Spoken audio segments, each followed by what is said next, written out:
सभी को मेरा नमस्कार। मैं सुमन शर्मा आप सबका स्वागत करती हूँ।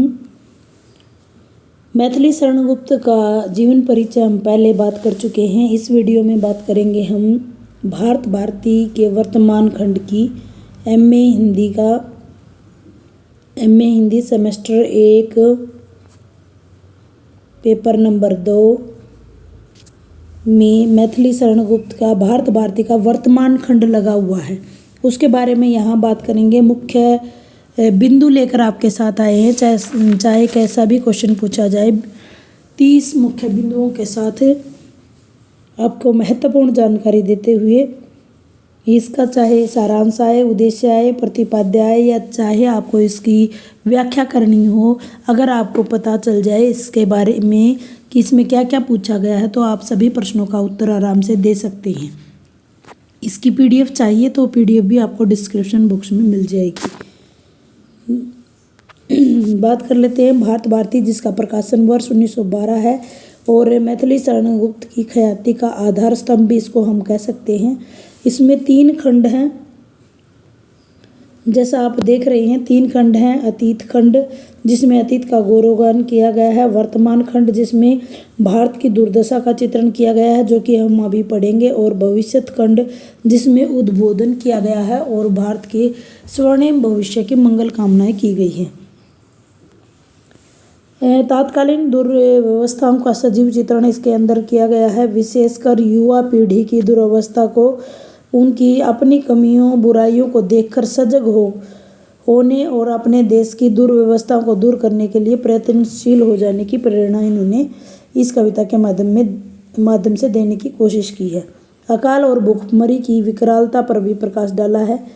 सारे संसार में पिछले 100 वर्षों में जितने युद्ध में लोग मारे गए हैं, उससे 4 गुना अधिक लोग भारतवर्ष में पिछले यानी 1912 में लिखी गई उस समय की स्थिति से वाकिफ आपको करवा रहे हैं। पिछले 10 साल में भूख से मारे गए हैं।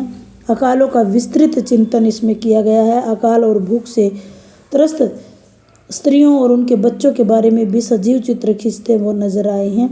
भूख से विवश लोग अपने धर्म परिवर्तन करने को भी बाधित हो गए हैं। कृषकों की दशा के बारे में भी उन्होंने बहुत बखूबी से लिखा है। भिखारियों से भी बदतर किसान की दशा हो गई है।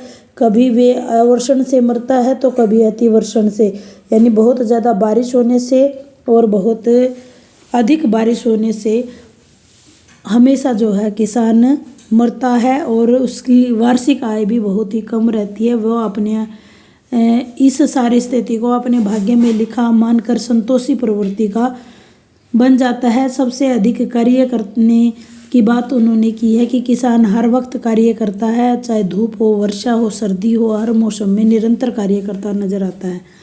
वहीं बहुत सारे विषयों के बारे में उन्होंने इस कविता के माध्यम से टच किया है। कवि ने गौ हत्या पर भी अपना शोक और दर्द व्यक्त करते हुए वे भारत के अपकर्ष और विनाश का बड़ा कारण गौ हत्या को मानते हैं। गायों की दुर्दशा के कारण भारत भूमि का अस्तित्व खतरे में पड़ सकता है, इसके लिए भी उन्होंने चेताया है। भारत में विदेशी वस्तुओं के प्रभाव को कवि ने भारतीय संस्कृति के अपघटन के रूप में देखते हैं।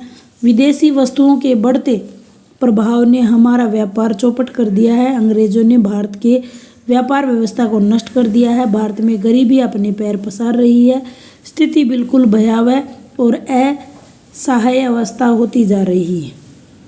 इस अवस्था को कवि ने बड़ा कारण अविद्या को माना है। उन्होंने अपने इष्ट से भारतवर्ष के उद्धार करने की प्रार्थना भी वो करते हैं। इस कविता के माध्यम से आधुनिक शिक्षा यानी अंग्रेजी शिक्षा को उन्होंने अनुपयोगी और मात्र कलरक उत्पन्न करने वाली बताया है। शिक्षा प्रणाली को गुलामी का परिणाम उन्होंने बताया है। श्री कृष्ण को आश्रय बनाकर श्रृंगार परक और अश्लील साहित्य की जो भर्त्सना उन्होंने की है। ब्राह्मणों की वर्तमान दशा पर भी अफसोस व्यक्त किया है। ब्राह्मण अपना तपोबल और ज्ञान रूपी धन को कर्मरत प्राय हो गए हैं। दूसरा, उन्होंने क्षत्रिय समाज की दुर्दशा पर भी अफसोस व्यक्त किया है। उन्होंने कहा है कि जनकपुर, कौशल प्रदेश और काशी क्षेत्रीय राजाओं की ज्ञान गाथा स्वप्न मात्र बनकर रह गई है। स्त्रियों को भी उन्होंने अपने विषय का वर्ण विषय बनाया है। स्त्रियों को उन्होंने कहा है कि वे अपने गुणों को, अपने कौशलों को भूल गई हैं और गृह कलेश तक ही सीमित रह गई हैं। छोटी छोटी बातों को बढ़ा चढ़ाकर बताना स्त्रियों ने अपना ध्येय मान लिया है। तो उन्होंने स्त्रियों को भी चेताने की कोशिश की है। स्त्री शिक्षा को महत्व पर भी जोर उन्होंने दिया है। रानी लक्ष्मीबाई, रानी अहिल्याबाई, रानी भवानी और पद्मिनी के उदाहरण देकर उन्होंने स्त्रियों को चेताने की कोशिश की है। वहीं सामाजिक चेतना भी उन्होंने दिखाई है। वृद्ध विवाह, बाल विवाह और अनमेल विवाह के दुष्परिणामों पर चर्चा की है और विधवाओं के दुख का करुण और दारुण्य चित्र उन्होंने खींचने की कोशिश की है। दृश्य बिंब बिल्कुल उनकी कविता में नजर आता है। भारतीयों ने यह दशा जो है आत्मविस्मृति के कारण हुई है। सब कुछ देखते सुनते भी वे कुछ देख और सुन नहीं पा रही हैं। अज्ञान और आत्मविस्मृति को उन्होंने इसका कारण माना है। हिंदू समाज को के भाग्यवादी होने पर भी उन्होंने अफसोस किया है और कर्मवादी बनने की प्रेरणा उन्होंने दी है। भाषा शैली की अगर बात करें तो खड़ी बोली का शुद्ध साहित्य के खड़ी बोली का प्रयोग इसमें हुआ है। तत्सम तद्भव शब्दावली का प्रयोग हुआ है। हरिगीति का छंद और वर्णात्मक शैली का सहारा लेकर उन्होंने अपनी बात को रखा है। अनुप्रास और प्रश्न अलंकारों का भरपूर प्रयोग किया है। वहीं प्रसाद तथा ओज गुणों का भी प्रयोग इसमें भरपूर मात्रा से दिखाई देता है। उम्मीद करती हूँ छोटे से वीडियो के माध्यम से भारत भारती का वर्तमान खंड आपको अच्छे से समझा पाई होंगी।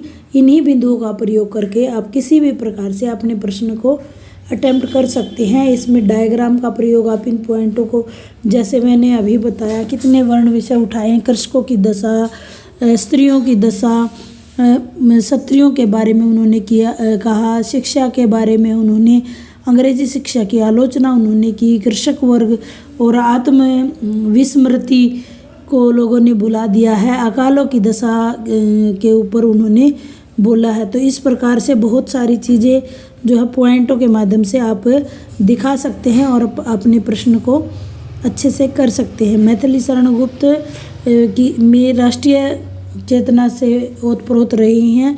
उन्होंने कभी भी जो है अश्लील साहित्य को बढ़ावा नहीं दिया है। हमेशा वो मनोरंजन को कविता का उद्देश्य नहीं मानते हैं। हमेशा से कवि का कर्म के महत्व को उन्होंने बताया है कि कवि का कर्म जो होता है वो आम समाज को चेताना होता है और विभिन्न विषयों को यहाँ पर उन्होंने छोटी छोटी बातों के माध्यम से दर्शाने की कोशिश की है। मैं उम्मीद करती हूँ आपके लिए यह वीडियो बहुत ही ज़्यादा लाभदायक सिद्ध रहेगा। जो बच्चे बहुत ही थोड़े समय में तैयारी चाहते हैं उनके लिए तो और भी ज़्यादा रामबाण का कार्य करेगा। धन्यवाद।